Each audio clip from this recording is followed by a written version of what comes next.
Welcome, friends. Let us together rebuild this world so that we may live, laugh, and lore. I was going into Toshi Station to pick up some power converters. I can bring you in warm, or I can bring you in cold. Not listening.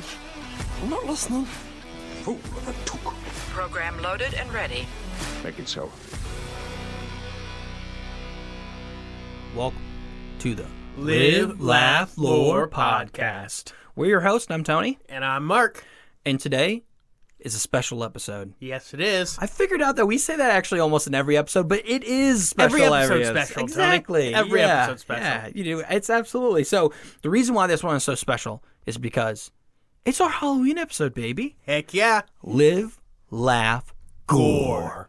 So, Spooky season. Spooky season is in full swing, and Yeah. we were just talking about this, that we talked about it last podcast too, but it's also good just to, reiterate the fact that we birthed this idea, you know what I mean, conceived this idea all during this time of year, where we were planning, we were on the iPad and everything, and our 26th episode will be our year-long episode. That'll be a year that we've been doing this podcast, and this is episode 19. 19. We're getting staring there. down the barrel. Yeah. We are staring But it down was the barrel. Halloween last year when Jenna made us sit down and pick a date to start.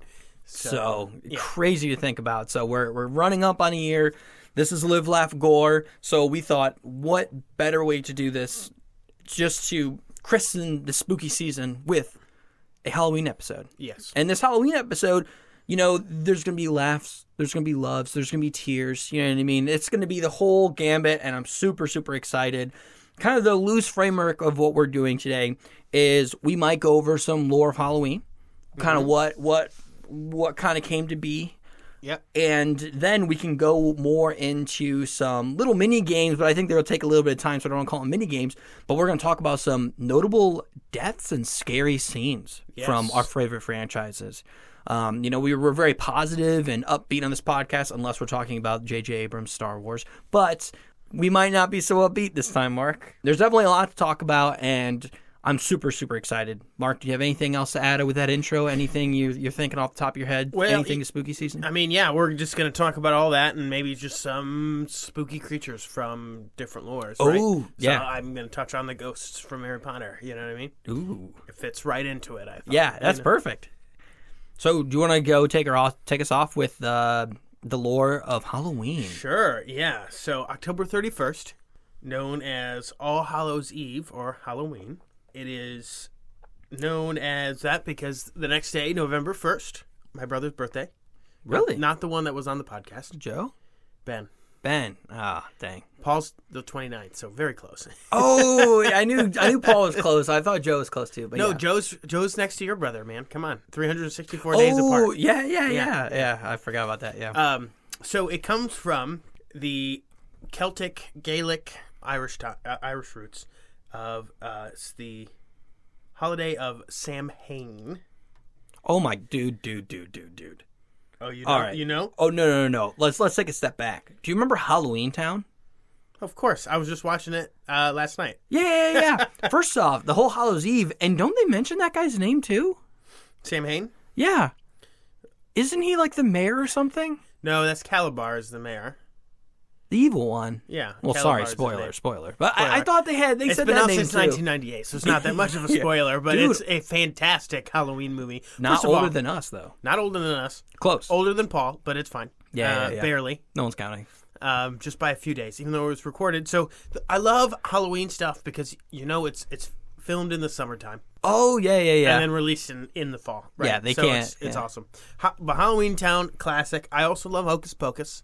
Big one. Hocus Classic. Pocus 2, I was disappointed in because, well, for several reasons, but they released last year on the 29th anniversary. And They couldn't wait one more year for No, Victory that's exactly Zero? what I said. Yeah. And it was garbage because Oh. I'm a big... Dated If roots. you look at Hocus Pocus as a standalone film, it's a garbage film. But people love it because it's nostalgia, right? You grew up with it. Yeah. That's a lot of things. I mean, Halloween Town, honestly, when you yeah, look same, at it, Same. it's not that crazy. But in Hocus Pocus 2, they didn't bring any of the original cast back except the three witches. Are you kidding me? Not even the cat? Nope. Your boy. Nope. They're all dead. Well, the cat's dead. I mean, he went No, on to the new I life. mean, Yeah, he's right. got 8 more, you know. But the original three kids, wanted at least a cameo, but none of them were there. Really? So I would have, like, if schedules were bad or whatever, I would have waited the extra year for the 30th anniversary. Logistically, whole plan thing. it out. Anyway, we're getting off track, but No, sorry. I love Halloween movies. Yeah, that was my fault. I said Halloween Town. and Some I got people on that. love the Screams, the Halloweens, right? The No. Halloweens are complicated because there's like separate. Yeah, and you the know. lore. Dude, talk about lore. I mean, there's some crazy stuff. But also, I was never really into that genre. I hated that feeling. Like, you know what I mean? Just like constantly watching it. It's like, ugh. Now, Freddy versus Jason, that was just a cool fight. That was fun to watch. That was cool. Yeah. But that wasn't like a thriller that I'd sit down for 2 hours for feeling suspense. And the only other thing is that Michael Myers, that is a William Shatner mask that they bleached and stretched. Yeah. Captain Kirk, baby. So that's kind of crazy to think about. Yeah, shout out to William Shatner. Hopefully he's tagged in our YouTube video. Yeah, please. He should already. I mean, Yeah, come right, on. yeah. But, okay, sorry. Get back on the topic. Back to Halloween. Yeah, right? but we So- should talk about these Halloween movies, but let's talk about Hallows Eve. So, Hallows Eve. All Hallows Eve, and so it's the start of the 3-day ritual of All Hallows Eve, 31st of October, All Saints Day, November the 1st, and then All Souls Day, November the 2nd. Very, very big. That was, remember, my Spanish classes. They do Dios de los Muertos. Yes. They do Huge. that is big, and they had like candy skulls and everything. That's pretty cool. Yeah. It's like a multi-day thing. So I actually took a college class on that, like the history of Spain and Mexico, and really big into Dia de los Muertos. And, Coco's really big into that, right? Yeah. But we had Fuenda? Is that what it's called? I think it's where they put all the family pictures up. And so in the class, she invited all of us to bring pictures of deceased family members, and she made Mexican hot chocolate. We had a big party on that day. Mexican hot chocolate. Oh, it was so good. It's just melted chocolate. Yeah, Like, it was awesome. That's awesome. That's really cool. I didn't know that. Yeah. All right, so back to Halloween. Like I said, it's the ancient Celtic festival of Samhain, which was a pagan ritual that marked the end of the summer and the beginning of winter. Probably every single one of our holidays is like pagan roots. Pretty crazy to think about. It is. Yeah. It's Roman, and Roman took over. Yeah, a lot. Yeah. Yeah, Christianity took over Rome and stole that. And so because of that, the colors are orange and black. Orange refers to autumn starting, and black refers to the death of summer. Oh, okay. And that's why orange and black are the colors. Primary colors of October. So, spirits, big thing. Spirits, ghosts, all that stuff. Mm-hmm. The Celts, the reason we do this is because the Celts believe that the veil between the worlds of the living and the dead was thinnest around the Samhain. And so they would dress in costumes and light bonfires to ward off the spirits. Oh, okay. Mm-hmm. They would also leave food out, and that's where that evolves into Dia de los Muertos. Yeah, Dia de los Muertos. Because they also do that. Wow, that was 14 years of Spanish coming at you right there. I took it from like kindergarten all the way to junior year of high school. But right. But that's their tradition. They leave out food and things that their deceased members liked so they can find their way back and visit the family. Yeah, that was a really cool ritual. I really like that part. I it like is learning really about cool. the history of it. Yeah. And it's cool to think, like, it's kind of keep the name alive and everything like that. It's cool. So it's always around the harvest time, right? This is, so the moon in October is called the harvest moon. Farmers are harvesting their crops right now. Yeah. It's just always been. Father-in-law's doing it right now. Oh, yeah. Yeah. The farm. So, but over time, it's become secular, right? And so it's got a bunch of different things. You got, like, black cats, which have always been associated with witches. Which, fun fact on witches, I didn't have this in my notes, but I know this from a previous encounter. My good friend Sean, who was here for the Star Wars episode, him and his dad brew beer. Nice. And his dad was telling me that it used to be in the town square, old spinsters would brew beer, right? Yeah. And they would wear hats, funny hats in the town square so people knew where they were. They often had cats, sometimes black, sometimes not. No way. But they would sell little potions that would make you feel good, which was beer or some side of fermented alcohol. That's cool. Right? Yeah. And so it was... Brewing witches' potions. Yeah, exactly. Oh, that's and cool. so that's kind of where witches come from. You know so what I mean? what you're saying is that when I brew my mead, I need to have a witch hat on. To exactly be in what I'm line. saying. Historically accurate. Yeah, that's what I'm saying. Yeah. Oh, I'm literally sitting behind my two meads.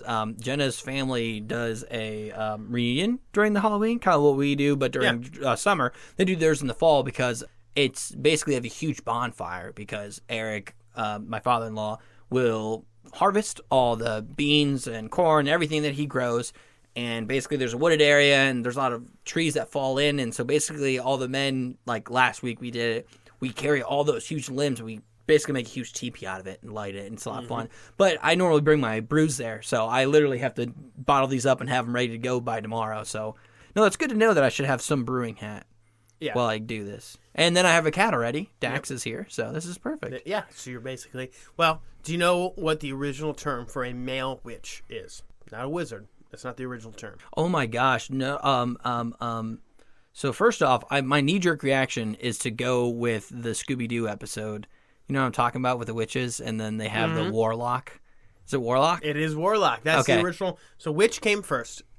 Really? And that was to determine females. Well, with the witch trials. Oh, witch. Yeah, Salem kind of got that. And then so warlock was a male witch. Mm-hmm. And then wizard came later. Yeah, but you know what I'm talking about, the Scooby-Doo episode? Yeah. The other reason why I had to think about that so hard is because I see so many different magic wielders, and D&D has a very specific, because you can have a wizard, you can have a sorcerer, you can have, you know what I mean? So warlock is another one. Warlock's more of a patron. But yeah, I had to go through them like, wait, I know it's another D&D class. It's not wizard, it's not warlock. Yeah, so warlock. That's cool. Yeah. So that was after the fact. Mm-hmm. So they're like, okay, the male version of a witch is a warlock. Yes. So I'm a warlock if I brew potions. Right. Cool. And like you said, Halloween Town, it's focused on the witches, the witch family, and the brother is a warlock. Oh, yeah, they did call him a warlock. You know, I was thinking about this the other day, which is totally fine, because a lot of societies are matriarchal, right? Mm-hmm. And so they're the Cromwell witches. Which makes you think that it's a last name of female. Correct. Yeah. Oh, wow. That's at least what's implied. Yeah. And which, if it's a witch family, it makes sense. So. Yeah. Yeah. They didn't really go into genealogy too much in that show. Mm-mm. But the fact that there's a warlock is kind of cool. Her grandma's been alive forever. They go into that a little bit in the Halloween Town 4. Oh, I forgot there's like 3 more of Halloween Town. Yeah. So, classic Disney, right? So they did the last one, the 4th one. So I don't know what the actress's name is, but she ends up marrying the main bad guy from Halloween Town 2. Classic. Yeah. But the 4th one, she wanted to come back, but she was in college or she was doing another project. She said, I just need a few more months. But Disney said, nope, you're busy, and recast the role and made the 4th movie without. Wow. Yeah. Wow. So yeah, it probably didn't do too hot. No, but she said she'll come back for a 5th one, but so did the other actress. So now Disney's like, no, well, I don't know. No, you know who to go with, you know, OG, Prime, you know. That's awesome. Mm-hmm. But all right, so that was a little bit of Halloween in general. Here's some traditions. So the jack-o'-lantern, a lot of Irish roots here, right? Really? Wow. So it started based on the legend of Stingy Jack, or Jack of the Lantern. The story is about a miserly man named Jack who tricks the devil and is sentenced to roam the earth for eternity. Oh my gosh. And his job is to guide souls by a lantern to houses or to wherever. Only way to ward him off is by putting a lantern inside your house, or outside your house, I mean. And in Ireland, they would use turnips. So they would carve turnips, and that was the original jack-o'-lantern. Oh, it was turnips? Wow. Yeah, but when Irish immigrated to the United States, they found pumpkins, which were native to the United States, and they were a lot easier to carve than turnips. I can, imagine. And light. I mean, turnips aren't really that big. Right, exactly. And so that's kind of how it evolved there. Yeah, the reason why I also got so excited there. Do you ever watch Grim Adventures of Billy and Mandy? Oh, of course. Do you remember the Halloween episode? Oh, yeah. It's talking about Halloween Jack because he was fooling everybody and tricking everybody, and then eventually he gets to a point where the king wants his head, and then he tricks the devil at the end, and the devil gives him a jack-o'-lantern head and the scythe, and he leads souls. So Grim Adventures of Billy and Mandy were pretty darn close. Look at that, yeah. Except for the turnip thing. It was all pumpkins. But yeah. Well, it's America. Yeah. But it's funny to think about that. They're like, funny that all these TV shows as kids were actually pretty educational. See, Mom, TV shows are educational. Yeah. Right? I'm pulling all this information. Yeah, right? Exactly. It's got to be inspired from something. It's from actual history. Yeah, my mom didn't like Cartoon Network. Me and Paul snuck it, but my mom didn't like us watching it. Well, it was really Ed, and Eddie that turned her off. Really? Oh, it was such a good show. It was a good show, but my mom hated it. I love Rolf. Rolf is my favorite. Yeah. Oh my gosh, that was such a good. Oh yeah. It was more video games. My parents really put the foot down on video games, which is kind of funny because I was opposite for you guys. Because whenever I wanted to sneak, Okay, Mark, we're treading on a very dangerous ground. We are, because both of our mothers Both listen of our to mothers listen to this this podcast. Yeah. We were saints. We said the rosary every night. We went to bed on time. We ate our vegetables. Still do. Still do. Sorry. I was saying that was past tense. Sorry. You know what? We do this now. We'll continue on. So, any other big traditions that we have so going? the last three, I was going to hit on the three major creatures of Halloween and kind of give their lore, their backstory. So the first one is Frankenstein. So that started in Frankenstein's monster. Correct. Well, that's how it originated. The book by Mary Shelley in 1818. Yeah. And it became, so it's rather new compared to Dracula and the werewolf, which I'll talk about. Earlier than 1818? Both of them were way earlier. Wow. Okay. So it started, well, she had a dream. Mary Shelley had a dream in 1816 while she was on vacation in Geneva, Switzerland. And she had a nightmare about a doctor who creates life and is horrified by his creation. That's it. It was a very short dream, right? And that's pretty much what Frankenstein is. Yeah, it's the premise. I mean, he just kind of sews pieces together and uses lightning to bring him to life. He's alive! 1.21 gigawatts. That's from wrong Back to the franchise, Future. but it's fine. Yeah. But it was a lightning bolt, you know what I mean? Yeah. Apparently that's what it takes to spark life. And it's really funny that her husband, Percy Shelley, also known as Lord Byron, was also writing a horror story that did not get to go to publishing. So she had like a little competition with her husband. Wow. And her story She won out. She won out. So I read that for English class, so she really won out. I did too. Yeah, people for generations, 200 some years later, are still reading her book. it in required. And it's actually, I'm going to be honest with you, it's a good book. I didn't read a lot in high school, at least these signed books that I was given. Correct. But that one I did, because it is actually still pretty good. Mark, it's so funny that you bring that up. Because once again, Mom and Aunt Amy, close your ears. I spark noted every single freaking book in high school. Yeah. I was like, I don't have time for this. I mean, maybe I should have spent more time. I did fine. Yeah, I mean, clearly we did well. I mean, we made it out of engineering. But So that goes to show you lit was not our thing, right? No. Writing papers, all that was really lame. I only read 2 books my entire time. Actually read the 2 books that entire time. 2001 Space Odyssey and Frankenstein. Frankenstein's monster or whatever, Monster of Frankenstein. Because they were such a good book. It was genuinely good. I enjoyed reading it. And then I'm like, am I into horror? I'm like, no, not really. Like, that's not really like, it's not so horror-ish. I don't know. Maybe I should try Stephen King. I don't know. Yeah, I don't know. And for our listeners who have not read the book, Frankenstein's actually the name of the doctor who created the monster. And so it's called Frankenstein's monster. But over time, it's like a misnomer. Frankenstein is the monster. Yeah. Right? Luke, I am your father. Correct. No, I am your father. Same kind of logic. Yeah. Frankenstein's monster. Yeah. So that's Frankenstein. The next one is Dracula. How do you think Dracula came about? Do you think First off, all I know is Count Chocula is unreal cereal. The cereal? I mean, Oh, that's how I know it's Halloween. Generic Cocoa Puffs? Yeah, I go in. Well, there's marshmallows. I walk in, because it's like Lucky Charms, really. I mean, it's just chocolate Lucky Charms. But I walk into this grocery store and I see Count Chocula and I'm like, ooh. But if I had to guess what actually came about with Dracula, well, I also know of an author who had a dream and wrote about vampires. Twilight. Oh, yeah. Well, it's way earlier than that, Tony. Yeah. I know. But if I had to guess, like, I don't know. There's got to be some crazy roots. It's like Transylvania, so it's like long time ago. It's like got to be super long. 3rd, 4th. Oh, it's Nosferatu, right? Wasn't that the origin story of? No, still no. I mean, even earlier than that. I mean, that's a SpongeBob episode, by the way. Yeah, it is. Nosferatu. Flicking the lights on and off. So Dracula, the name Dracula, is Slavic, and it comes from Dracul, which means son of Dracul or son of the dragon.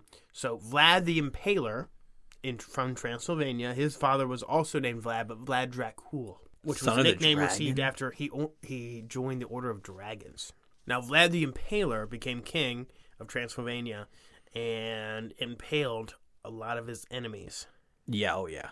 And he would drink their blood to scare them from attacking. So that's where the blood drinking comes from. Wow. That's what, or at least who he's based off of. Yeah, right? yeah, And then yeah. Bram Stoker wrote the book in 1890, and that's how Bram Stoker's book is our current knowledge, or what we envision Dracula as. Oh, okay. Yeah. Is his horror book, but it really was inspired by Vlad the Impaler, and so Yeah, that's wild to think about. he didn't really drink blood for pleasure. It was to scare his Yeah. enemies, right? But now people do it for retain their youthfulness. Billionaires looking at you. Yeah. I'm sure. Yeah. Joking. Right. That's what do you call it? Tinfoil hat theory. Yeah. Yeah. And so the bat came around because they discovered a species of bats actually not that long ago, in like 1965. They call it Desmodus draculae because the bat drinks blood. Oh, okay. Wow. And so that came about. They just said it was a vampire bat. So that's not that old of a tradition, but they... Wow, you think it's linked like you literally, I can't think of Dracula and not think of the ability to turn to a bat. Mm-hmm. So that means for years and years and years, people thought of Dracula as just Dracula. No bat ability. That was the first fossil. So the bat itself is older, but the first fossil discovered was in 1965. Oh, yeah. Where the tradition took on was 65. Correct. Gotcha. That's not that old, yeah. Yeah. And then the last major creature of Halloween that I decided to give a backstory on was werewolves, because lycanthropy. Lupin. Oh, You know? yeah, nice. Lupin be howling. Yeah. You know what I mean? Yeah, that good callback. Yeah, like Lupin be howling. I forgot I mentioned Yeah. that. So it can be traced back to ancient times and kind of multiple cultures. So that we really don't know what the true origin of werewolves are.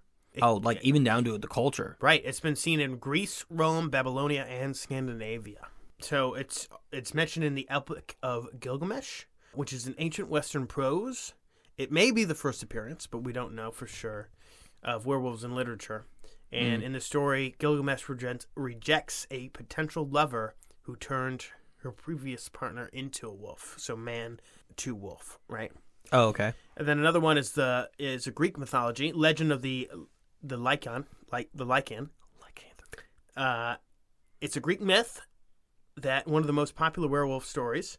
It's a story about Zeus. He turns Lycan, who was a man, and his sons into wolves after Lycan serves Zeus a meal made from the remains of a sacrificed boy. Oh. So it's stories of them turning into wolves, right? Snape, I just watched Harry Potter 3 and the Prisoner of Azkaban, and Nice. Snape goes into detail where 394. wolf, yes, where is like Anglo-Saxon for man, so man-wolf Oh.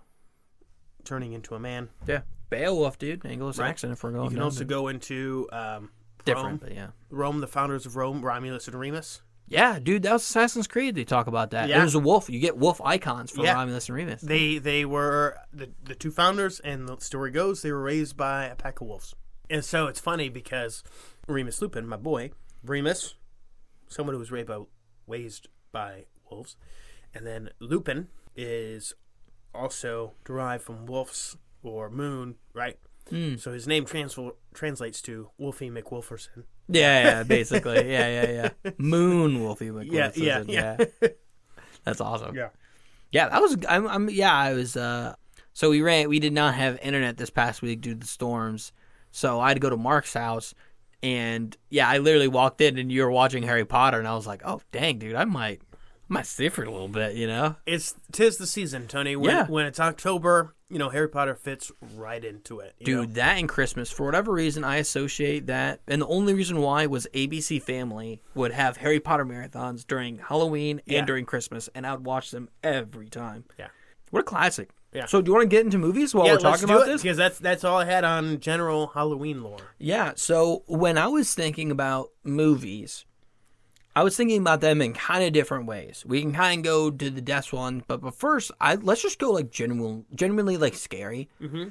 And I will never forget the first scene of a movie that I remember being like, holy stromboli, like this is pretty metal, was Pirates of the Caribbean when they all turned to skeletons. Heck yeah. And Such a like great she movie. stabs him with, you know what I mean? Like she's cutting the apple and she stabs him, and like it's just like he goes in the moon. He's like, I can't After feel killing me, what were you planning on doing next? Yeah, and he drinks the thing, and it goes through his thing. It's like, oh, yeah, that was crazy. And then the other one was when Quirrell, Voldemort, is drinking the blood of the unicorn. Yeah. And he like gets up, and I'm like, you know what I mean? That was metal, dude. Dude, I'll tell you what. You got to think, too, we were young when these came out. We were 2000, early 2000s. I mean, we were... 2001 or 2, because the 20th anniversary came out right after COVID, so maybe 2002, 3 time Yeah, frame. yeah. So we were young. We were 5, 6. But I remember we watched that first movie at home, and I've never been afraid of the dark before, but I was afraid, like, going upstairs. Yeah. Like, the lights turning off behind me, I thought Voldemort was going to come. Yeah. And he does, like, the weird, like, ooh. Yeah. He does, like, a little, like, boom. Yeah. Sorry, audio podcast. I put on my table, or I put my hand on the table, like, it was basically soaring in the air when he does that. Like, then Aragog a little bit, too, on number 2, but... Aragog. King of the spiders. Giant spider. I mean, if you were like Ron and afraid of the spiders. I was never a big arachnophobe, but I was just like, it was just like, ugh. You know what I mean? Like, so the number 2, Chamber of Secrets, is huge. I mean, so Taylor, my girlfriend, has been rereading the books, and she has it on audiobooks, and we've been listening to it in the car. And I forgot that they left out, in the books it says that the crow of a rooster, or the sound of a chicken, is fatal to a basilisk. And they conveniently left that out in the books. However, they left that out in the movies. However, you see Hagrid running around with dead chickens because Ginny killed the chickens and used the blood to write on the wall. Oh, but killed it because they would kill the basilisk or harm it at least. Yeah. And so, wow, what a crazy! Yeah. That was also a metal scene when you think about it. The whole Mrs. Norris and the writing of the blood. Oh yeah, yeah, that's crazy. I was thinking about those scary scenes and like different ones, but those are the two that like really jumped out. A lot of what we watch, a lot of our fantasy, like there's not like genuinely scary necessarily scenes. I think more or less disturbing. I remember a little bit older now, I'm probably in my teens, watching Lord of the Rings: Return of the King. That opening sequence when Gollum's changing, and when he looks down and looks back up and his eyes are all big, I remember being like, ugh. Yeah, it was more of like a shell-shocked versus like actual scary. But that one, I'm trying to think of more. Or when Shelob stabs Sam, Frodo. That's what I was gonna say. That freaked me out because you just hear the silence. Yeah. Or sorry, you don't hear anything, but you see, and you're like, I know what's happening. When I see him wrapped up and Sam saves Frodo, like like kind of mummified, that's kind of freaky to when me. He pulls open the webs and he's just like he's white and he's got like stuff on him. Yeah, the crusties. Yeah.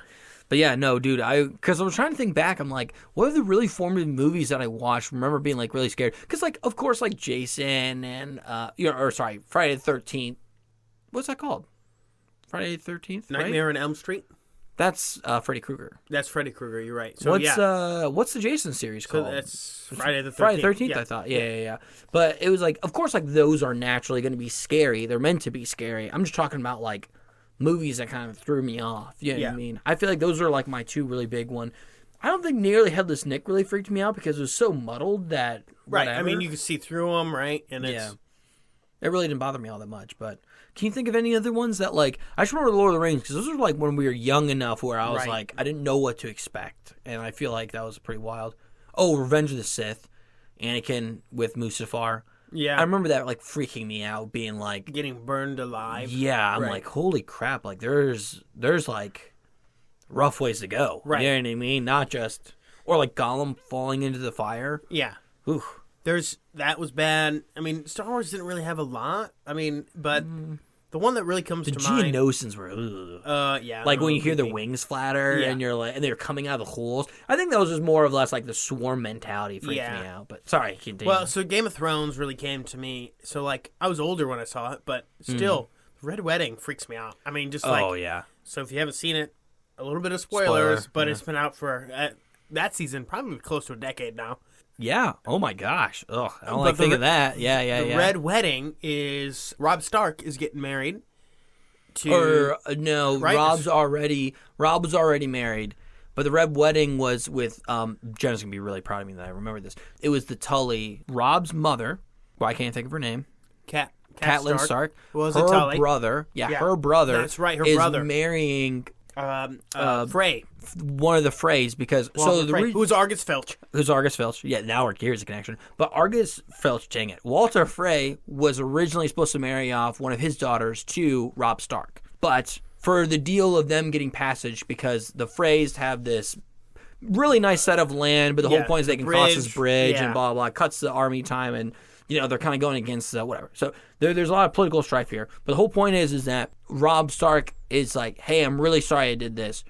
You can still marry relative royalty, not the King of the North royalty, but royalty nonetheless with Tully. Catelyn Stark's, his uncle, Catelyn Stark's brother, is married off. So you guys marry, we'll celebrate with you, we'll dine with you, we'll bury the hatchet of my grievance to you. Because Robb ended up marrying for love, right? And so what Jenna told us during her episode, which I'd highly recommend watching. Yes. That the book's a little different from the movie, the TV show. The point is that the Red Wedding is the marriage of the Tully and Frey. Goes south real quick. Well, that's it. And it turns into a bloodbath because Walder Frey had this whole other plan that he was Reigns of Casimir. Yes, and he kidnaps the uncle, puts him in jail. Mm-hmm. But he kills pretty much everyone. Like, the scene of The Boltons are the ones who orchestrated too. Correct. Yeah. But it's the fact that, so Robb, like you said, married for love, and his wife's pregnant. Yeah. The stabbing the baby. Yeah, Oh, or man. her tummy. Yeah. Which is the baby, but yeah. Oh, and then, man, like, that was he rough. gets, like, 4 bolts in him, too. Mm-hmm. And then the absolute worst, is Catelyn Stark scream, seeing her son die, and then when they cut her throat, it's like, I did not need to know that. Yeah, but for our sound listeners ever. who have not seen Game of Thrones, it is so shocking, but they get avenged because Arya decides to... She comes in. It's really weird because Walder Frey's got a lot of wives and a lot of kids, so he's like... he's misogynist. I mean, that's what he is. He asks, "You're not one of mine," right? Because he's just, like, flirting with her. But anyway, he goes, "Where are my sons?" as he's eating pie, mincemeat pie. And Arya's just...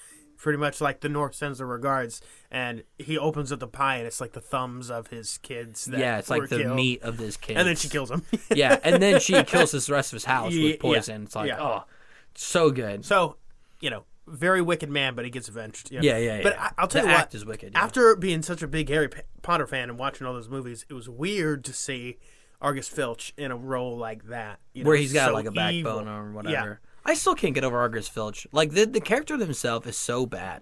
Or not bad, and I like him as a character. I'm saying, like, it sucks morally. All these wizards can clean up every single mess after themselves. He's a squib. And they force the squib to do it. Yeah. Hermione's worried about the house elves. Who's worried about Argus, man? Like, he's getting the No rough wonder end of the he's stick. angry, Yeah, of course. I'd be angry, too. You know what I mean?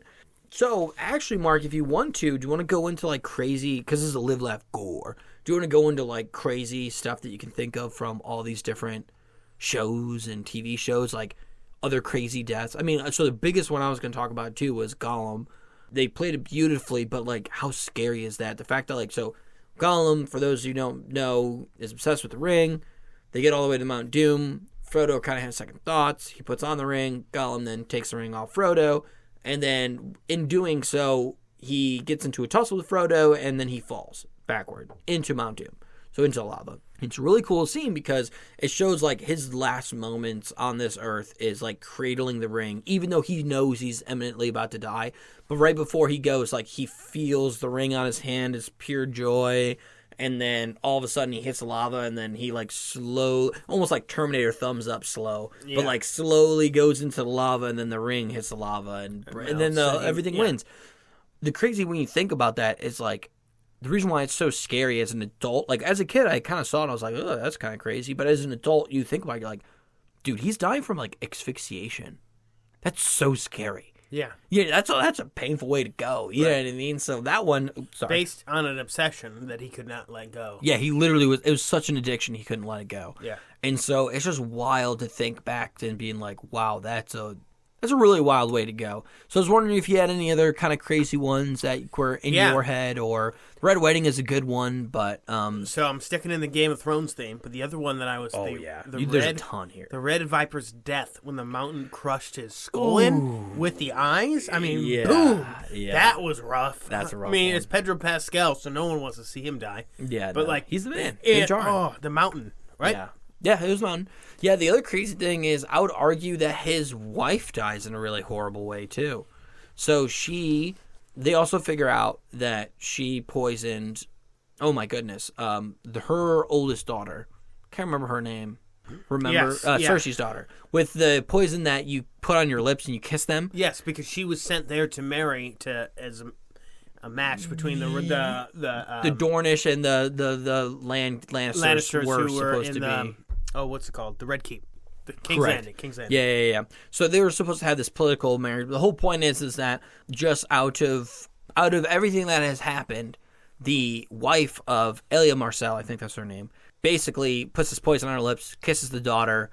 Daughter comes back with Jaime. They're on the boat, and she passes away. Mm-hmm. They then figure out that, yes, this is poison. This is a very specific Dornish poison, and the only last person to mate with her was this person. So she was like this really big deal of like, I want this person alive, everything like that. Yeah. And so seasons go on. Eventually, they do capture her, and they capture both her and the daughter. And Cersei uses the same poison on her daughter, Elia Marcel's daughter. Yes. But this time, she was just like, I want you to watch your daughter like wither, like the way I felt. So rather than a death, it's actually the life, because then she forces the mom to just look at her daughter. Yeah. And they're like, never, her rules were the lights will never be off. The torch will always be on. I want you, and like relight the torches to make sure they're always on. If she refuses to eat, feed her, and you will keep her as healthy as possible. Like, it's just crazy to think about. So that one was a tough one. Yeah. And then she probably died when Daenerys went through with the dragon. So. Oh, yeah. But when I'm thinking about Game of Thrones deaths, that's up there for me. Yeah, there's a lot of messed up deaths. I feel like that one's way up there. Yeah. I don't know. I feel like that one's like really rough to think about. Because it's so prolonged. Yeah. You know? Another one that's not a death, but it's the torturing of Theon Greyjoy. Man, that like mentally messes you up. Yeah, the mental aspect of that. I mean, he's just called reek because he smells, because he won't. Mm-hmm. They don't bathe him. Yeah, but the scene where they free him, and he's just so afraid of Ramsay that he goes back into his cage. He doesn't want to run away. Yeah. That mental breakdown. Yeah, is so hard to watch. Or when he's shaving him, you know what I mean? Yeah. Oh, and he could literally kill him then, but he's like, nope, I'm good. You know? Oh, that's crazy, dude. It is. It gives you so much on Game of that Thrones. season. Just gave me shivers. Just yeah, because he had the battle of the B words. Yeah, but yeah. That was cool. Yeah, I had to think about that one. I was like, I can't say that, even though it's a proper title. But yeah, B words as in the males without illegitimate sons. Yeah. So that was fantastic. I think Game of Thrones has a lot, but maybe let's switch to another franchise I'm thinking of. Mm-hmm. So Star Wars, we have Anakin with Mustafar. The only one I can think about is like all the Jedi in Order 66. Like all your friends just kill you. That's got to be so tough. Right, and it's just a click in the Ayla brain. Secura, Ayla Secura. I mean, Ki-Adi-Mundi were some notable ones. Plo Koon was flying. That kind of, I feel like that was quick. But Ayla Secura one is like, I think honestly, Ki-Adi-Mundi's got to take the cake. The fact that he was being aggressive and pushing on the battlefields, and all of a sudden, all of his troops just turn their guns on him, and he's like, I'm fighting two fronts. Well, it's tough because you get a bigger relationship with Cody and Rex through Clone Wars. Right, and then they end up turning on them, but one of them breaks free. Was it Cody? So Rex or was does. It Rex breaks free from the chip. Right. Yeah. Well, technically, it's like there's a huge thing with fives and everything like that. But yeah, he exposes the chip, and then Rex is the one who actually takes it out, and then it's him and Fulcrum, which is Ahsoka. Yep. Who do all that? And then there's a couple other ones that have the Bad Batch chips. Take it out, except Crosshair. That's the whole season of that. Yep. But yeah. Yeah, it's pretty crazy. So I think Star Wars doesn't have too much. So I don't want to. Honestly, in my mind, Plagueis is the worst, man. He should have lived, man. I'm so upset. Even though we have not seen his death on screen, we haven't seen that yet. We also haven't seen his life on screen, which thank God for that. No, we don't count it. We don't count it. Don't you count that, Mark. Don't you dare count that. We don't know. It was some mun who came around the shadowy corner in Acolyte. We don't know who it was. Might be him. I don't know. Probably. But they did confirm. They did confirm it was Plagueis. But it makes no sense. Yeah. He wouldn't have been there. No. He also wouldn't have been Sith at this. Whatever. It's not. The whole thing with Ki-Adi-Mundi, he knew about it, and that's over a millennia ago, and he tells the council that the Sith have been extinct for over a millennia. So the whole Acolyte doesn't make sense. Yeah, he was also worried about the Wookiees. Not a season 2. Yeah, he's also worried about the Wookiees when he goes to the council. He talks about what about the Wookiees and Kashyyyk. Yeah, but yeah, no. But honestly though, in my mind, I think that was a rough one. Personally, for me, you know what I mean? Just because he was my boy and he died in a really rough way. Not rough as in, like, tough, but as in, like, gone too soon. But, Yeah. I'm trying to think of some other ones. Lord of the Rings doesn't really have many. I mean, Gandalf Gollum was a comes big back, one. right? Oh, that one's sick, though, the Balrog. I mean, yeah, it's not scary. It's super cool how he fights the Balrog, yeah, right? yeah. Fly, you fools. It just stinks that you don't see it until, like... The third one? Is it third or second? Second. Return of the Two Towers. The Two Towers? Sorry. Two Towers. And I said Return of the King. Sorry, I mixed two of them up. Yeah. No, but it's the Two Towers. I'm pretty sure you see it. The flashback, but I thought it was I thought it was in the third one when he's. Maybe it is the third Yeah, one. because he's I don't not in the remember. second one. He's not in Two Towers. Yeah, he is. He gets the Rohirrim. Is that in the Two Towers? Oh, that's right, because Helm's Deep. You're right. Yeah, you're right. yeah. Yeah, you're right. Well, because they go into Fangorn Forest when they're trying to find Merry and Pippin and everything, Yep. and that's when they're doing the whole Isengard stuff. Because I think he's like, yes, I was what Sauron should have been. I think it's during that scene. Yeah, you're right. Yeah, I think so. I don't know. It's when he's explaining to Aragorn what happened. He's like, "You fell," Yeah. and then we see the cutscene. I fell from the highest of heights and lowest of lows, and I smote his ruins. I love when he says smote. It's like, because he actually means smote, like. Which doesn't make sense because he fell from. Yeah, from Khazad-dûm. Moria. Yeah. And Somehow ended up on a snowy mountain. yeah, that doesn't make sense to me. Yeah, but I don't you know. whatever.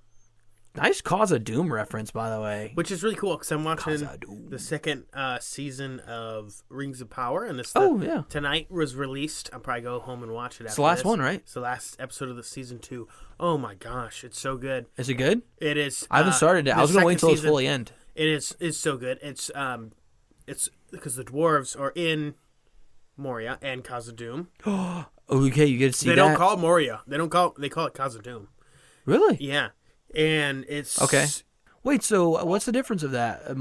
It's the mines of Moria, but Khazad-dûm is just the city and near the Correct. mines of Moria? Correct. Okay. The Khazad-dûm is the city inside of the mines of Oh, okay. Moria is the mountain. Khazad-dûm is the dwarven city. Oh, mines of Moria. That makes sense. Moria is the mountain. Yeah, okay, got it. Sorry. And so Celebrimbor has made all the rings, and the dwarves have the rings, and so I'm so pumped it's to see so that. cool to see. So the elves have really not been affected by it, and it's cool to see. Elrond has been from the get-go against these rings, and he has one only because his mentor his mentor gets it, and then his mentor dies, and then he takes the ring. Yeah. But I'm so pumped. I'm going to watch But this. he is Oh my so gosh. anti-ring. He's so anti-ring. But they need it because the elves are going to die without these rings. Yeah, That's the only yeah. reason they have. But then, Sauron's just like, well, let's make it for the other races. Yeah, let's So they not make it be for the mean. dwarves. Yeah. And so King Durin, so when they say Durin folk, they're referencing, Durin's line? yeah, so there's like 5 Durins, but the Durin they're referencing is the prince that is in Rings of Power. Oh, yeah. Not the king. The king takes the ring, and what it does is it accentuates his greed. He's never been and the prince says he's never been greedy, but he's like, Oh. It's almost like the dragon sickness. pretty much. Mm. It's exactly that actually. And he's like, Durin's the prince's wife is part of this like group called Stone Singers or something like that. Oh, yeah. They sing, and then they It need formulates sunlight. the stone, right? They need sunlight in the mountain, right? I mean, Mm-hmm. so it like breaks certain parts of it, and the sunlight comes in and hits mirrors, and then the whole city's lit. And so the king Durin is saying, the stone singers can hear the stone, but I can see it. I can see the gold. I can see the jewels. I know where to dig. But what's going to happen? I haven't seen this episode yet. Balrog of Morgoth. He's going to dig too deep, and it hasn't happened yet. But that's, Dude, I know that's good. Yeah, I know. Good extrapolation. That's probably exactly what's going to happen. And so I'm so excited. I was going to watch it this weekend. I didn't have a chance to. So it's that, and then Sauron has like tainted. He's with Celebrimbor? bewitched Celebrimbor and has made him make the 9 rings for the men. Men. And so it's really cool because the Witch King of Agma.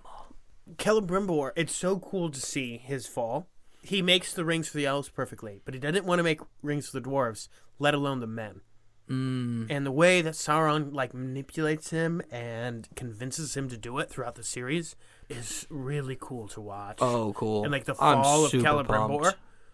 it I won't give it away, but it is so cool. So I definitely recommend it. Yeah. Like I said, I've been meaning to watch it. It's not like I didn't have time. This weekend we didn't have internet. We didn't have internet for 6 days, which made me go, holy cow, how do people live back in the day? But yeah, our node on our whole street, no one had internet on our street. So so this weekend was a lot of reading. Speaking of that, no internet, and speaking of Lord of the Rings, I knew we were in a rough spot when we've been prepping for the baby, so I've been redoing a lot of rooms, and this one room I've been redoing has a bunch of wallpaper. So I woke up Saturday morning, I'm doing the wallpaper, and I'm sitting there and I'm going, what am I hearing? I turn off my music, and I hear the classic, like, boom, boom, boom. You know what I'm talking about, the Isengard? Yeah. Bum, bum, bum, bum, bum, bum. Yeah. That. I'm hearing that. I'm going, am I going, like, is Sauron, like, wanting me to do this to build up the furnace to make more fires to make, the Saruman. Uruk-hai? Yeah, Saruman, sorry. Whom do you serve? Saruman. But, so I thought about it. I'm like, why am I hearing this? I go into the room. Jenna, my wife, is watching Lord of the Rings Without on her you. own volition Yeah, and without without you. me. And I was like, I don't know what to be happy, proud, or upset You didn't tell me. because I'm not watching Lord of the Rings. And so she goes, we only have so many movies here.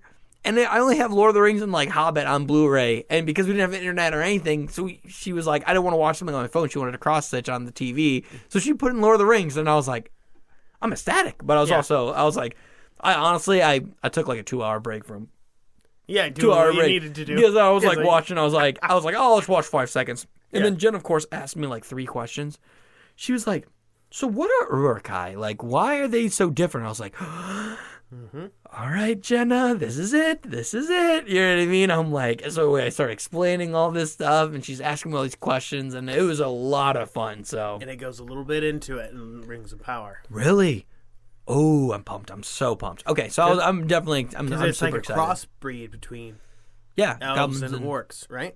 yeah, but they also do goblins too. I think it's like the whole spiel. But yeah, So the Uruk-hai. so one of the guys Is it a spoiler? He's no, it's not. But Okay. he's the first Uruk, and because he's a tainted elf, Oh, okay. and he was in season 1. He was in season 1, Yeah, I can probably imagine. Yeah. and so they call him orcs, and he goes, "We prefer Uruk." Pretty much, he's a social justice warrior, and all he wants is like he creates Mordor because he wants a land for his people to live, Oh, okay.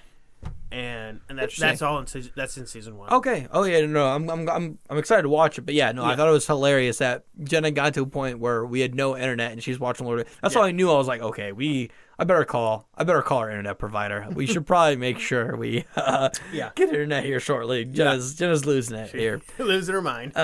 So no, I think the only other franchise I wanted to talk about really quick was actually this new franchise. So Mark, we're all about Liv, Laughing, and Lauren. But what I will say is I am getting into this new realm. So I've been reading a lot of Aragon. I've been doing that for quite a long time. But I'm getting into this new realm, world, whatever you want to call it, franchise really, and I'm absolutely loving it. And it's Warhammer 40,000. So I know it might seem like I'm getting on the Space Marine 2 bandwagon. I actually have not bought that game. I have always really enjoyed Warhammer. I play some war games here and there. I've never played an actual game of Warhammer, but I've loved the lore. Whenever I mow, it takes me like 3 hours to mow. I listen to the Lorehammer podcast, which, I mean, they just started making new episodes here. But I listen to the lore of Warhammer because it's so extensive. But the reason why I'm bringing them up on this spooky episode is because it's all about the grim, dark world of 40K. You know, and it's the 40,000 years. So it's the 40th millennia of all this other crazy stuff, 41st millennia. And so it's just so crazy because everything is so dark. All the craziness of death and everything. I just wanted to bring it up just to say that franchise I'm starting to get into, we might be seeing a Warhammer episode here shortly. All right. Been really, really, really obsessive about it. Even during work now, I'm listening to different Warhammers. Like going to bed, I've never been an ASMR guy. Jenna's a big ASMR. But they have Warhammer lore of ASMR, and I was like, oh. Listen to like 15 minutes of that. I'm like, this is basically my beach. You know what I mean? Like, this is rushing waves. Like, hearing about the chaplains, hearing about, the Black Templars and their crusades. I'm like, oh, I love all that stuff. So I'm super excited. But before I talk about it on the podcast, I really want to get knowledgeable on it. I was trying to get a little bit more knowledgeable to say some really cool deaths or scary scenes, but asking what crazy deaths happen in Warhammer is like asking what blade of grass that you really like on, you know what I mean, on the countryside, or what grain of sand you really like on beach. It's just, there's so much of it. So I definitely want to get more involved and definitely more knowledgeable on it before I talk about it. So I picked out a series of books that I really want to read. I started also figuring out what kind of, cinematics to watch, games to play. So I'm like diving headfirst into it. So I'm super excited. I've been kind of balking at it, not getting into Warhammer, because I always felt like there's always a bandwagon around it, or I wasn't going to play the war game, so maybe I shouldn't like it as much. But man, the lore is so good on that. So spooky time, Warhammer. That's my answer. Yeah. Warhammer. Yeah, It's all grimdark. It's all death. Everything's death. Yeah, but the reason why I want to bring it up is like the Black Templars. That's a good example. Yes. They're just crusaders. They literally are like, there's a bunch of happenings with the Emperor and Horus Heresy, and by the way, all this is like 400 books. Yeah, it's crazy. There's so much to it. The whole point is, though, the Black Templars, they will never stop fighting. That's all they do. That's all they want to do. They want to crusade for the Emperor. They believe the Emperor is a god. Therefore, he is with all right of devotion. We need to keep fighting for him. We need to keep crusading. Like, their ship is like the Crusader. Yeah. Crazy. And they literally call it crusades. All their wars, they call crusades. And the reason why they're also so sick, too, is they literally chain their weapons to their wrist because they're bound in servitude as oaths to finish up what they started, which is killing and eradicating everything that's not human. So granted, a little, what's the what's that called when you're racist against aliens? Xenophobic. Yeah. They're a little xenophobic. But they're super cool because literally, like, in their life and in their death, they chain their weapons literally to their body so they can never be without a weapon, and they will just constantly fight. So just them in general. I love them. Great for spooky season, and I've been obsessing over them for this whole time. There's Space Marine Legion. There's all these different other legions. It's super exciting, but I don't want to go spend too much time. We'll probably do a Warhammer episode in like a year time. Hey, how about, for a 50-second episode? We'll do maybe. Warhammer. I'd be ready by then. I'll read a couple books, Whenever I hear Warhammer, I always think of the character, and you'll know who it is. I can't remember his name. My brother Paul's going to be mad at me for not knowing it, but it's Aragon's cousin. Rowan. Rowan, yeah, because he uses a hammer, He's right? Strong Hammer. His name is Strong Hammer. Yeah. So I do know that one. But I did like him because he used a hammer just to rip people up. What a wild, you know what I mean? Like, of all the things, it's also not a war hammer where it's like a big hammer. Like, it's literally like a blacksmith hammer. It's not even, you know what I mean? It's kind of wild to think about. So it's a single-use hammer, but he makes do.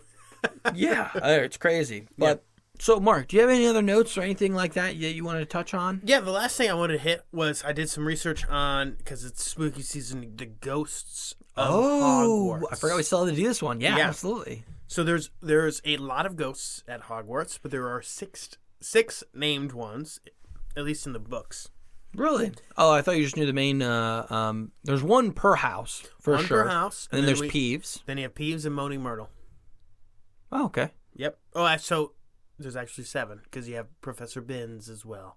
Oh yeah, don't forget about my boy the history teacher. So I'm gonna go through really quick, just them. Yeah. Rip it. So we got Moaning Myrtle, the first one. You meet her in Harry's second year at Hogwarts. Oh yeah.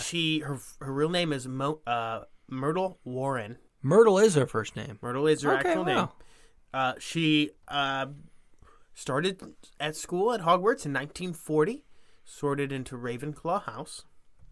Not really much is known about her, but she was killed by the basilisk in her 4th year for being a muggle-born witch. And she haunts the bathroom where she died in. It is the 2nd floor girls' bathroom.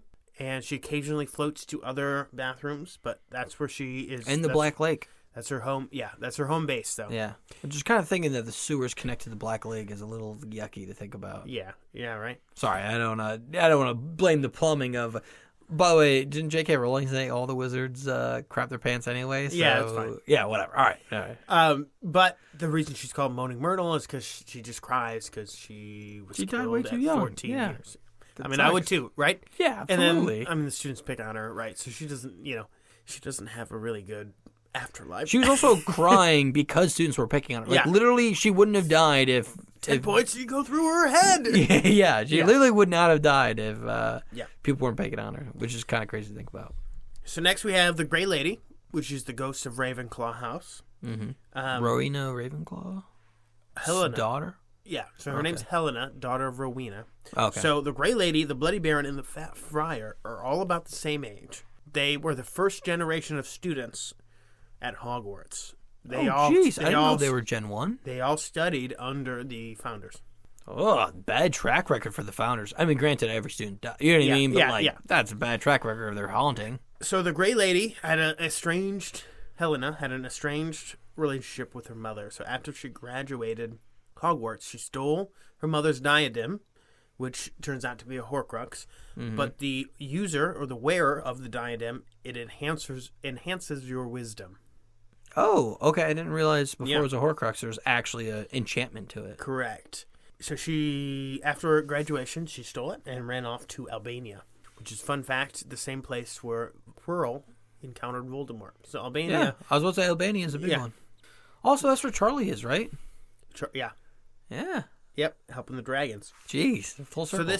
So Hogwarts was founded in like the late 10th century, 900 something.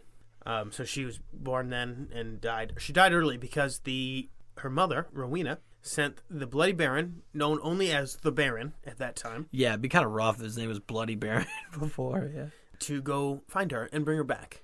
Now the Baron, also about the same age as her, right? Was he a Ravenclaw? Did it say what Slytherin. house? Yeah, I mean, Slytherin. Yeah, he's the house. Goes Oh, to he is Slytherin the house. house of Slytherin, sorry, yeah. He was madly in love with her, Ooh. but she was not in love with him. So he tries to bring her back, and she steadfastly refused. I'm not going anywhere with you. I'm not going to see my mother. I'm not doing anything. So he gets really mad because he's known for his anger, and kills her.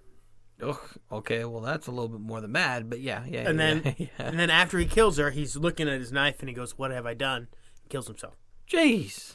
And so he gets the He's name. a wizard. Yeah. Do it cordial. So he gets the name Bloody Baron because his robes are stained with her blood. Oh, wow. But you know what I mean, though? Like, I'm saying he's a wizard. He could have just... Yeah. Vodka Right. Yeah, come on. Yeah, right. Why do you gotta be medieval about it? Yeah. So Okay, so those are those two. those are two. Bloody Baron, not much more is known about him. He just was born into nobility, so he was the Baron. His father had passed, so he was a Baron of some country. Okay. And, Wizarding Baron, too. yeah, born in the same time frame, studied under Salazar himself, and was madly in love with her, and then killed her, and then himself. Yep. Okay, then what's the Fat next? Friar, Ooh, okay. also same time frame, went to school with them, studied under Helga Hufflepuff, because he was sorted into Hufflepuff House. Love that. Our boy, you know? Yeah, thank you. Let's get some Hufflepuff pride in here. Yeah. Let's hear it. After graduation, he joined the clergy, became a friar. The order... Oh, he wasn't a friar before? Oh, I guess you're only 11. Well, I Yeah, guess the right? new I mean, students, yeah. So he graduated, then became a friar. I didn't know that. And he joined a mendicant order, which means he spent his life begging in the name of charity. But he was also a healer, because he was really good at charms. Oh. And so these people, and he was very fond of muggles. Muggles would come up and he'd heal them.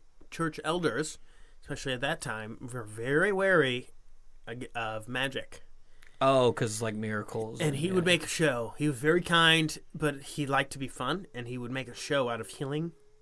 Okay. And so he'd be like, bibbity bobbity, and then poke you with a stick, and then you were cured of whatever disease you had. Oh, okay. He would also pull a rabbit out of the communion cup. I love it. Just because. Yeah, why and so not? senior church officials like, witch, wizard, and they executed him. Warlock. Yeah, warlock. Sorry. You're right.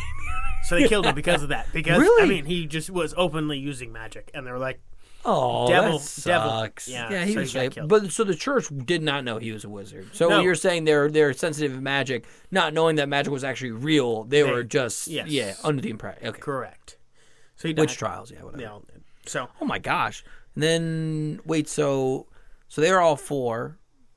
Was Peeves and Nearly Headless Nick's a part of this or no? No, so Nearly Headless Nick is the next one. He's about 300 to 400 years younger than them. He was not in the first gen of students. He did not study under Godric Gryffindor. So does that mean the ghosts, like, so at this time, were those three You the would think. ghost of, and there's like, Gryffindor was like, why don't we have someone, like, as a Gryffindor student, were you like, that's good that we don't have somebody? Yeah, I don't right? know, like, okay, but so their mascot comes 300 years later, 400 years later. So he's a ghost of Gryffindor House. He's born Sir Nicholas de Mimsy Porpington, which is in Didn't know that. I think he's in the second book, because they have the Death Day party. He's in the first one too. Well, yeah, but I think the Death Day party is in the second book. Second, yeah. So he was born sometime in the 1400s, early 1400s, and died October 31st, Halloween, No way. 1492. Wow. Okay. So he went to Hogwarts, sword in the Gryffindor House, did that. He graduated, lived in England, and he was knighted into King Henry VII's royal court. He was a knight in his court. Not Henry's- the 8th. The 8th had a bunch of wives. Yeah, the 7th 8th was rather no normal. good. Yeah. Yep. Do know that much. On October 30th, 1492, he came into contact with Lady Grieve, who is a lady in waiting, which means she was pretty much the assistant to the queen Oh, okay. and did anything she needed, right? She was in waiting. She was on standby. Yeah. Any task or just companionship she needed during the day. Yep. She had very crooked teeth. And Sir Nicholas revealed himself as a wizard and said, I could fix that for you. And she said, oh my god, really? So he cast a spell, but his wand had split from something else earlier, and it backfired, and she actually grew tusks instead of fixing her crooked teeth. Yeah. She reported it to the queen. The queen told the king, and so he was arrested and killed the next day. Jeez. But the executioner had misplaced his grinding stone, so he could not sharpen his axe. And so it took 36? 26? 45 hacks 45. to kill Okay. Sir Nicholas de Mimsy Porpington. But even then, it wasn't all the way through. It hung on by Nearly a couple headless. inches of skin. Why do they call you nearly So he's headless? nearly headless. And because of that, he could not join the Headless Hunt, which goes through Hogwarts, and they just have games. Parties, They throw their heads and stuff like They that. play like polo with their heads, I thought. Yeah. But he can't join it because his head's still attached. Nearly headless. Oh, wow. And that's all he wants to do. Also, bad day to be the executioner. Can you imagine? Like, have you ever swung an axe 45 times? At like 13, I'm huffing and puffing. Right. Yeah. So normally that would not have been enough to condemn him to death. But there was a bunch of juvenile wizards that went crazy a few months before and did a lot of damage. Oh, so they were like, okay, well, we're just going to kill you because you're another wizard. Yep. A little more harsh. Yep. Dang, dude. Sir Nicholas de Mimsy Porpington? Yep. Dang, dude. So that's him. That's that. And Wow. then, so next you got Professor Cuthbert Binns. Not much is known about him. I think he was in... He just dies while teaching. He does. And I believe he's in the Hogwarts Legacy game. Is that... He is? Yeah. Yeah. Which means he By the dies... way, Mark, have you started that game yet? I did. I downloaded You did? it. Yeah. Oh, I'm so proud of you. Oh my! Yeah. What are we talking? I don't want to say. We'll talk about the episode later, but Yeah. I want to figure this out. How do you like it so far? You It's good? been really good. I really haven't started. I downloaded and created a character.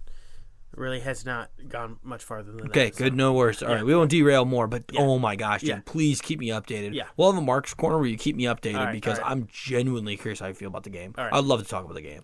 But so Professor Binns, Yeah, not much is known about him. He just likely was born in the 1700s or late 1800s and died before 1890, which is when Hogwarts Legacy takes place. Yep. He has an office in the main castle, and his classroom is 4F on the first floor. He's a teacher of history of magic and taught till he was very old and took a nap in the staff room and died. But then he just kept teaching. He got up as a ghost. His body still was there, and he just kept teaching like nothing ever happened. So Dumbledore's just like, fine, we don't have to pay you. So. Keep it. Yeah. That's crazy. Well, it wouldn't have been Dumbledore at that point. It would That's have true, been, but Armando Dippet. Well, I it's guess when he before died. him. Yeah, even It's, but you'll black. meet the headmaster. It's something black. Yeah. Yeah, crap. What's Phineas. his name? Phineas. Phineas. It's done by the guy who plays Scotty in the new Star Trek. Oh, nice. Sean Penn. Yeah. Yeah, Sean Penn, right? Yeah, That's his yeah. name. Yeah. No. Simon Pegg. Simon Pegg. Oh, Sean. Sean different. Penn, someone different. Yeah. Different. Yeah. Simon Pegg. Sorry. I had kind of the same syllables, but yeah, no. And then Peeves. This is just the last one, and he's a poltergeist, which just literally translates to indestructible spirit of chaos. I believe when I was researching it, so Peeves, and then there is another one in the game. He haunts Hogsmeade. But those are the only two poltergeists. So they're immortal, so they're never born. But they're just a manifestation of students' mischief. So apparently, if you make a school or you make things with adolescents around, poltergeists are just appear. Just a natural reaction. Yeah. So Peeves has been there since the school was created. Oh wow. Yeah. Wow. Can't get rid of him. Really? So he was there during the founding. Yes. And he's a So poltergeist. did he ever figure out about the Basilisk? You know what I mean? Yeah, right? He probably did know about it. So that's some mischief right there. That's some grade A mischief. So he was given the name Peeves. He was a poltergeist. He didn't have a name. But their original intent was to just be a pet peeve to all the caretakers. So he particularly infuriates Filch because he just purposely annoys the crap out of him. Which, once again, that gets down to this whole Filch thing. Why? He's the only one without magic, and now there's a magical beating, literally beating him up. Yeah. And giving him trouble. Yeah, so he is special. Well, not special, but the only people that can control him are the Bloody Baron and Dumbledore because they assert authority. Yeah.